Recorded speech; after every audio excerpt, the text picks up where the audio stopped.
Šią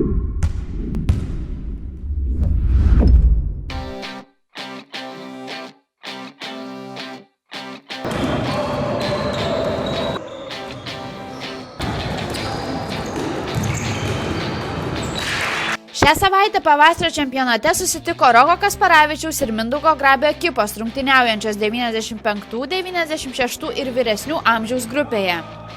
Nuo pat pirmojo rungtynių kėlinio lyderiai buvo aiškus. SKM 93-96 šeškinės komanda treniruojama Mindaugo Grabio tiesiog siautė krepšinio aikštelėje. Vaikinai priešininkus pranoko ne tik ūgiu, jie buvo ir vyresni. Roko Kasparavičiaus vedamai 96 Lazdyno ekipai teko sunkus uždavinys – sustabdyti stipresnius varžovus ir stengtis prasiveržti pro aukštaūgius Mindaugo Grabio krepšininkus. Po dviejų kėlinių rezultatu 39-17 SKM 93-96 šeškinės žaidėjai užtikrintai pirmavo.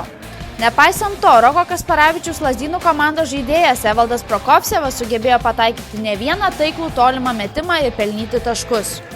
Turbūt nelabai gal dar pripratę žaisti. Ir šiaip nelabai sekėsi. Priešininkai buvo rimti. Gynyba gera. Kovojam prieš didesnius, stipresnius vyrus. Nieko. Viskas į naudą. Tikrai nėra taip, kad į minusą kovojam. Po 4 kėlinių rezultatu 76-37 Mindaugo Grabio komanda įtikinama taškų persvarą įveikė Roko Kasparavičiaus ekipą. Pasitikrinam, pasibandėm savo rungtynę, savo lygį. Pakol kas priešininkai jaunesni buvo, tai sunku kažką vertinti. Neblogas varžybos, ten iš pradžių treneris pasakė gerą kalbą, užsivedėm. Patys patyrėm, kaip ne praeitais metais, rudens čempionate visas komandas triušinom ir finale apmaudžiai pralaimėjom ir gavom antrą vietą, tai labai norisi dabar šiais metais pirmą vietą paimti. Žiemą komanda pasistiprino, ruošėmės prieš pagrindinius varžovus, vyresnius, aukštesnius, tai prieš mažesnius čia dar nieko nereiškia.